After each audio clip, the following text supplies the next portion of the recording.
ಜನರ ಹಿತದೃಷ್ಟಿಯಿಂದ ಏನು ತಿಳ್ಕೊಬೇಕಾಗಿದೆ, ಅದಕ್ಕೆ ಸುಪ್ರೀಂ ಕೋರ್ಟಲ್ಲಿ ಎಲ್ಲರೂ ಅಪೀಲ್ ಹೋಗ್ತಿದ್ದಾರೆ. ಗೇಮಿಂಗ್ ಆ್ಯಪು ಅಪೀಲ್ ಹೋಗ್ತಾರೆ, ಜನರು ಕೂಡ ಒಬ್ಬೊಬ್ರು ಅಪೀಲ್ ಹೋಗ್ತಿದ್ದಾರೆ.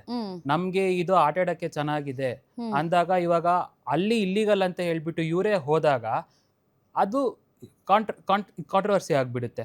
ಹಂಗಾಗಿ ಸುಪ್ರೀಂ ಕೋರ್ಟು ಡಿಸಿಷನ್ ಬರೋವರೆಗೂ ಅದ್ರ ಮೇಲೆ ಕ್ಲಿಯರ್ ಕಟ್ ಯಾರು ಡಿಸಿಷನ್ ಕೊಡೋಕ್ಕಾಗ್ತಾ ಇಲ್ಲ ಇನ್ನು.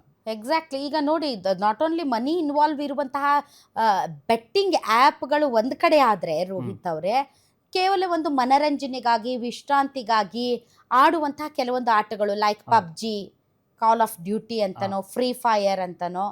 ಸೊ ಇವೆಲ್ಲವೂ ಕೂಡ ಒಂದು ಏನೋ ಒಂದು ಫ್ರೀ ಟೈಮಲ್ಲಿ ಆಟಕ್ಕೆ ಒಂದು ಮನರಂಜನೆಗೆ ಓಕೆ. ಬಟ್ ಯಾವ ಲೆವೆಲ್ಗೆ ಅಡಿಕ್ಟ್ ಆಗಿರ್ತಾರೆ ಅಂದರೆ ಸುಮ್ಮನೆ ಕುಂತಾಗ್ಲೂ ಕೂಡ ಕೈಗಳು ಮಕ್ಕಳು ಮಾಡಬೇಕು ಅಂತ, ಅದೇನಾದರೂ ಅಪ್ಡೇಟ್ ಆಗೋದಕ್ಕೆ ಏನಾದರೂ ಒಂದು ಸ್ವಲ್ಪ ಒಂದು 5 ನಿಮಿಷ ಏನಾದರೂ ಆ್ಯಪ್ಗಳು ಓಪನ್ ಆಗಲಿಲ್ಲ ಅಂತಂದರೆ ಕಿರಿಕಿರಿ, ಜಗಳ. ಯಾವ ಲೆವೆಲ್ಗೆ ನೀವು ಹೋಗಿ ನೋಡಿ, ಭಾಳಷ್ಟು ಸೈಕ್ಯಾಟ್ರಿಸ್ಟ್ಗಳ ಕ್ಲಿನಿಕ್ಗಳು ತುಂಬಿ ತುಳ್ಕೋದು ಈ ರೀತಿಯಾದಂತಹ ಗೇಮಿಂಗ್ ಆ್ಯಪ್ಗಳ ಚಟಕ್ಕೆ ಬಿದ್ದಂತಹ ಎಸ್ಪೆಷಲಿ ಟೀನೇಜರ್ಸ್. ಹೌದು. ಸೊ ತುಂಬ ಕಷ್ಟ ಇದೆ. ಅದಕ್ಕೆ ನಾನು ಹೇಳ್ತಾ ಇರೋದು ಇದೊಂದು ಸಾಮಾಜಿಕ ಪಿಡುಗಾಗಿದೆ ಅಂತ. ಸ್ಟಾರ್ಟಿಂಗು ಫನ್ನಿಂದ ಆಗುತ್ತೆ, ಅದು ಹೋಗ್ತಾ ಹೋಗ್ತಾ ಎಷ್ಟು ಅಡಿಕ್ಟ್ ಆಗಿಬಿಟ್ಟಿದ್ದಾರೆ ಅಂದರೆ ನಮ್ಮ ಮಕ್ಕಳು, ಅದು ಇಲ್ದೇರ ಲೈಫ್ ಅದು ನೆಸೆಸಿಟಿ ಆಗಿಬಿಟ್ಟಿದೆ ಈ ನಡುವೆ ಮಕ್ಕಳಿಗೆ ಲೈಫಲ್ಲಿ ಅದು. ಹಾಗಾಗಿ ಇವಾಗ ಗೇಮ್ ಆಫ್ ಥ್ರೋನ್ಸ್ ಅಥವಾ ಕಾಲ್ ಡ್ಯೂಟಿಯಲ್ಲಿ ಬಂದಾಗ ಅಲ್ಲಿ ಮನಿ ಇನ್ವಾಲ್ವ್ಮೆಂಟ್ ತೀರಾ ಕಮ್ಮಿ ಇದೆ. ಬಟ್ ಮಾನಸಿಕವಾಗಿ ಪರಿಣಾಮ ಬೀರ್ತಾ ಇರೋದ್ರ ಬಗ್ಗೆನೂ ಯೋಚನೆ ಮಾಡಬೇಕಾಗತ್ತೆ.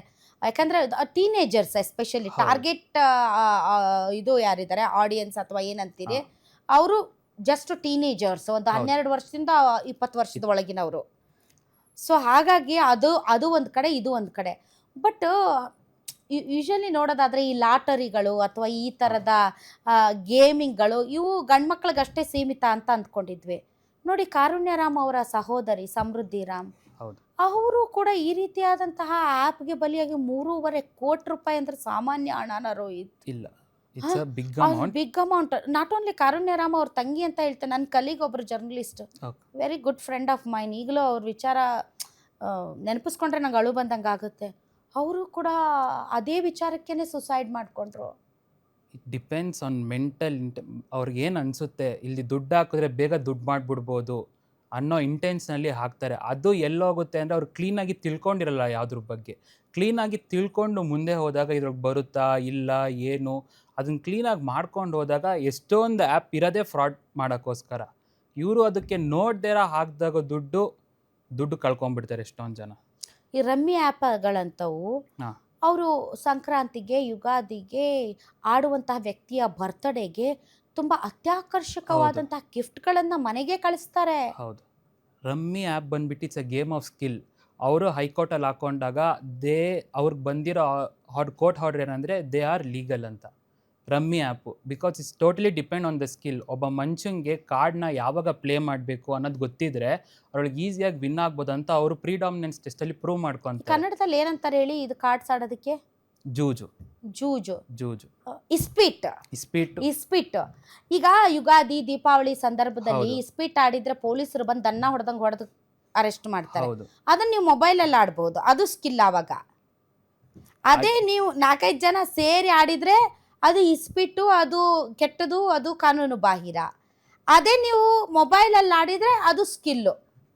ಇಟ್ ಡಿಪೆಂಡ್ಸ್ ಎಲ್ಲಿ ಆಡಿಸ್ತಾರೆ. ಜೂಜಿಗಂತಾನೆ ಆಡಿಸ್ತಾ ಇದ್ರೆ ಅದು ತಪ್ಪು. ಇನ್ನೇನು ಜೂಜಿಗಲ್ದೆ ಇನ್ನೇನು ಸ್ಕಿಲ್? ಮೊಬೈಲ್ ಸ್ಕಿಲ್ ನೋಡಕ್ ಆಡ್ತಾರೆ. ದುಡ್ಡು ಹಾಕಿ ಆಡೋದು ರೋಹಿತ್ ಅವ್ರೆ, ದುಡ್ಡು ಹಾಕಿ ಆಡೋದು. ಬಟ್ ಮೇನ್ಲಿ ಡಿಪೆಂಡ್ ಆಗೋದೇ ಅದು ಸ್ಕಿಲ್ ಮುಖಾಂತರ. ನಮ್ ಲೋಕಲ್ ಪ್ಲೇಯರ್ಸ್ ಮೊಬೈಲ್ಗಿಂತ ತುಂಬಾ ಎಕ್ಸ್ಪರ್ಟ್ಸ್ ಇರ್ತಾರೆ.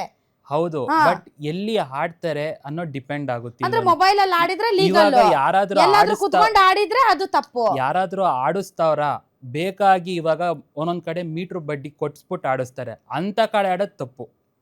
ಈಗ ಇದು ಮೊಬೈಲಲ್ಲಿ ಆಡೋರೇನು ಸಾಮಾನ್ಯವಾಗಿ ತಮ್ಮ ಹತ್ರ ಹಣ ಇಲ್ಲ ಅಂತಂದ್ರೆ ಬೇರೆಯವ್ರ ಹತ್ರ ಬಾರೋ ಮಾಡ್ಕೊಂಡು ಈಗ ಎಲ್ಲ ಆನ್ಲೈನ್ ಟ್ರಾನ್ಸಾಕ್ಷನ್. ಈಗೇನು ಬಡ್ಡಿ ವ್ಯವಹಾರ ಹೋಗ್ಬಿಟ್ಟು ಹಣ ತಗೊಳ್ಳೋದಲ್ಲ, ಬಡ್ಡಿ ಕೊಡೋನು ಕೂಡ ಆನ್ಲೈನ್ ಅಲ್ಲೇ ಹಾಕೋದೀಗ because of the transaction records and legal ವಿಚಾರಕ್ಕೆ ಸಂಬಂಧಪಟ್ಟಂತೆ. ಸೊ 4 ಜನ ಕುಂತ ಆಡಿದ್ರೆ ಕಾನೂನು ಪ್ರಕಾರ ಪೊಲೀಸರು ಬಂದು ಒದ್ದೋಡಿಸ್ಬೋದು. ಅದೇ ಮೊಬೈಲಲ್ಲಿ ಆಡ್ಬಿಟ್ರೆ ಅದು ಹೈ ಪ್ರೊಫೈಲ್ಡು, ತುಂಬಾ ಸಫಿಸ್ಟಿಕೇಟೆಡ್, ಆ್ಯಂಡ್ ಅದು ಸ್ಕಿಲ್ಲು. ಸ್ಕಿಲ್ ಅಂತ ನಾನು ಹೇಳ್ತೀನಿ ಸರ್, ಗೇಮ್ ಆಫ್ ಸ್ಕಿಲ್ ಅಂತ ನಾನು ಉದಾಹರಣೆ ಕೊಡ್ತಾ ಅಂದ್ರೆ ಅದೇ ನಡೀತಾ ಇರೋದು ಈಗ, ಅದಂದ್ರೆ ನೀವ್ ಹೇಳ್ತಾ ಇರೋದು ಕೋರ್ಟಲ್ಲಿ ಕೋರ್ಟಲ್ಲಿ ನಡೀತಾ ಇರುವಂತಹ ವಾದ ವಿವಾದಗಳ ಪರಿಗಣನೆಯಲ್ಲಿ ತಾವು ಮಾತಾಡ್ತಾ ಇದ್ದೀರಾ. ಬಟ್ ಅದು ಒಂಥರ ಹಳೆಯ ಅಲ್ಲ ಮಗಳ ಗಂಡ ಆಯ್ತು, ಹಳೆಯ ಅಲ್ಲ ಮಗಳ ಗಂಡ ಎಲ್ಲ ಮೊಬೈಲ್ನಾಗೆ ಬಂತೀಗ. ಸಂಸಾರ ಮಾಡೋದು ಒಂದು ಬಿಟ್ಟು ಎಲ್ಲ ಮೊಬೈಲ್ನಾಗೆ ಬಂತೀಗ, ಹಂಗಾಗ್ಬಿಟ್ಟಿದ್ ಜನರ ಪರಿಸ್ಥಿತಿ. ಮತ್ತೆ ಈಗ ಮದುವೆಗಳು ಆನ್ಲೈನ್ ಅಲ್ಲೇ ಆಗುತ್ತೆ. ಹೌದು, ಈಗ ಮ್ಯಾಟ್ರಿಮೋನಿಯಲ್ ಅಲ್ಲಿ ಗಂಡು ಹೆಣ್ಣು ನೋಡ್ತಾರ, ಫೇಸ್ಬುಕ್ ಅಲ್ಲಿ ನೋಡ್ತಾರೆ, ಇನ್ಸ್ಟಾಗ್ರಾಮ್ ಅಲ್ಲಿ ನೋಡ್ತಾರೆ, ಸೋಷಿಯಲ್ ಮೀಡಿಯಾದಲ್ಲಿ ನೋಡ್ತಾರೆ, ಮದುವೆನೂ ಆಗ್ತಾರೆ, ಎಲ್ಲ ಮೊಬೈಲ್ನಾಗೆ ಎಲ್ಲ. ಬಟ್ ಗಂಡು ಹೆಣ್ಣು ಸಂಸಾರ ಒಂದು ಬಿಟ್ಟು